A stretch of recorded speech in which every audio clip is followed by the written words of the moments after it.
Good morning, everyone. I'm Jeff Debellis with the Labor and Economic Analysis Division in the North Carolina Department of Commerce. Hopefully, you know of us, or at least the employment and wage statistics we produce. But LEAD provides a wealth of economic and workforce data, tools, and analysis on our state, our counties, and our regions. We're available as a resource to you and your communities so that everyone can make well-informed economic decisions. Today, I'll discuss the economic landscape in the 17 counties in the Northeast region.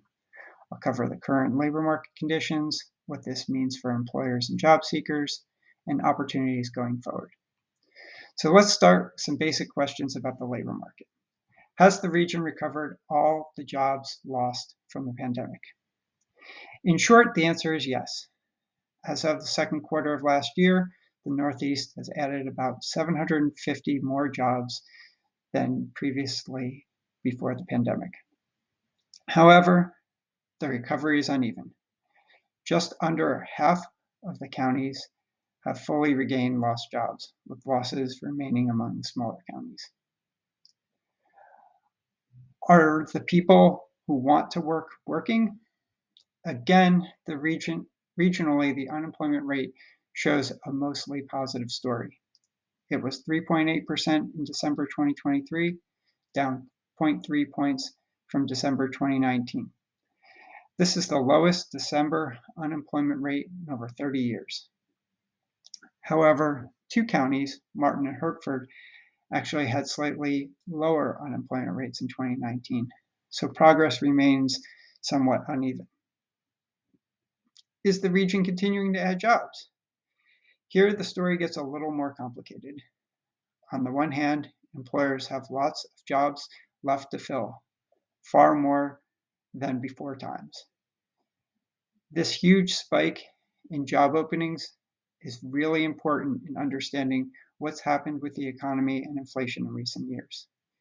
Yes, there are several factors leading to inflation, but the jump in need for labor and businesses' struggle to meet consumers' demands has had a significant impact in wages and prices increasing. But on the other hand, we started to see that change in 2023. Job openings in the region are down significantly, and in this instance, it isn't necessarily a bad thing. This follows state and national trends and aligns with the Federal Reserve's strategy for cooling growth to fight inflation. Still, job openings are not the only thing in decline in the region. The number of job seekers is below where it was in 2019. This is partly the result of so many people being employed and less interested in changing jobs, but also a reflection of demographics. As you can see from the regional profiles in your packet, over half of the counties have witnessed population declines. But more significantly, the population is aging, and with that, there is and will continue to be an increase in retirees. So we have a decrease in people actively on the job market, but also a decrease in job postings. What does this mean for the average job seeker? Is it relatively easy for people in the region to find jobs? In historical terms, yes. But again, there's a but. As of November, there were 1.3 fewer job seekers per opening compared to the start of 2020, meaning less competition if you're looking for a job. But the labor market has softened somewhat in recent months and may continue to do so as job postings come down. So it's relatively easy for job seekers to find jobs. Does that mean it's easy for employers to find workers? Not necessarily. Conditions still favor job seekers. And while that's starting to change because of demographic trends, losing more workers to retirement than the region is producing, employers can expect a fairly tight labor market will persist for a while longer. But, and there's that but again, some industries are challenged for workers more than others. In order to dig deeper into the data, we need to look over a longer period of time and use some older statistics, but the story likely remains the same. In some fields or career clusters in the region, like law and public safety, healthcare, and STEM, there's significantly fewer job seekers per opening, making it much more difficult for employers to find workers by and large. In other clusters, like arts and communication, government, and architecture and construction, things can be different. Still, across the board, employers hiring for all clusters are likely to be facing more challenges attracting talent than they did several years ago. And employers, being the competitive, business-minded people they are, don't just sit around and wait for things to change. They act. And statewide, according to our last employer needs survey in 2021, the number of employers said that expanding pay and benefits in order to attract workers was something they're interested in. We are in the final stages of completing an update to the survey right now, but it would not be a surprise to see this continue or grow given conditions in the labor market. Looking ahead, LEAD's latest projections show the region will add 11,000 jobs through 2030, led by healthcare and social assistance.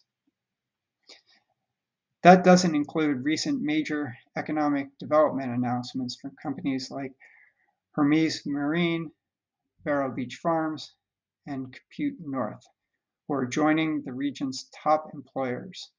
You can find a list of the largest employers in your county at d4.ncommerce.com. To make it easier to identify promising occupations, LEAD created Star Jobs, an easy way to view occupations based on how much they pay, how fast they're growing, and how many job openings are anticipated. Over 800 jobs are assessed and given a rating from 1 to 5 statewide and for 16 labor market regions. The Northeast is divided into 2 regions, 7 counties in the west around Greenville and 10 in the east around Elizabeth City. Across the combined region, 54 total occupations were assigned the highest rating, 5 stars, representing a wide variety of jobs and career clusters, from management to healthcare to manufacturing, construction, business, and IT. 81% of the region's 5-star jobs require some post-secondary education, underscoring the value of degrees, certificates, and other credentials. So what does this mean for the labor market in the Northeast? Broadly, conditions are pretty good. This region has had its share of high unemployment in the past, and right now unemployment is at or near 30-year lows. Now, the unemployment rate isn't everything, and we don't have time to drill down deeper, but in general, jobs are growing and job seekers are seizing the opportunity. Conditions are beginning to soften. That doesn't mean necessarily that a recession is coming, but as far as job availability goes, things are starting to resemble life before the pandemic. A slow-growing or even declining labor force will continue to create challenges for employers to find the skilled workforce they need. This isn't just a Northeast problem. Much of the country is facing this.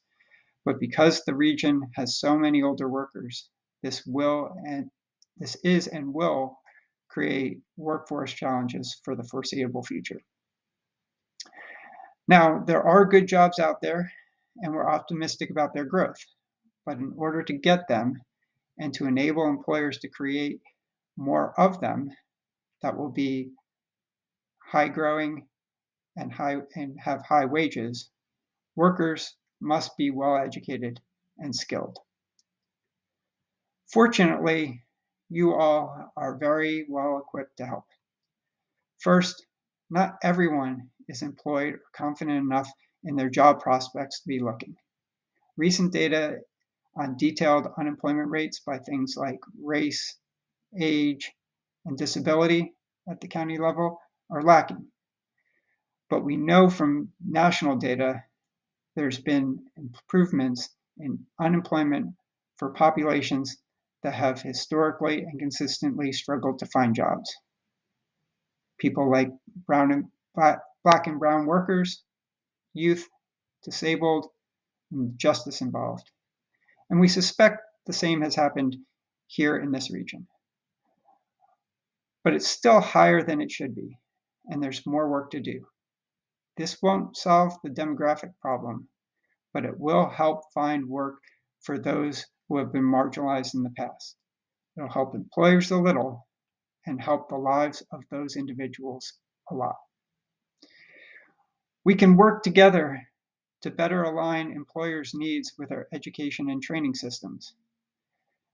Again, this won't create new workers, but it will speed up the time it takes employers to find talent and relieve some of the burden of doing their own training just to get new employees capable and productive. You'll notice an alignment rating in your profiles.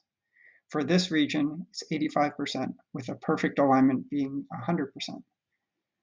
This is a solid B, but could certainly be higher, particularly in areas like transportation and logistics, healthcare, and business. There are resources like nctower.com that can help educators and students see actual wage and employment outcomes of local high school and college education programs to evaluate their performance and make educational decisions. Lastly, the days when everyone worked and lived in their home county are long in the past.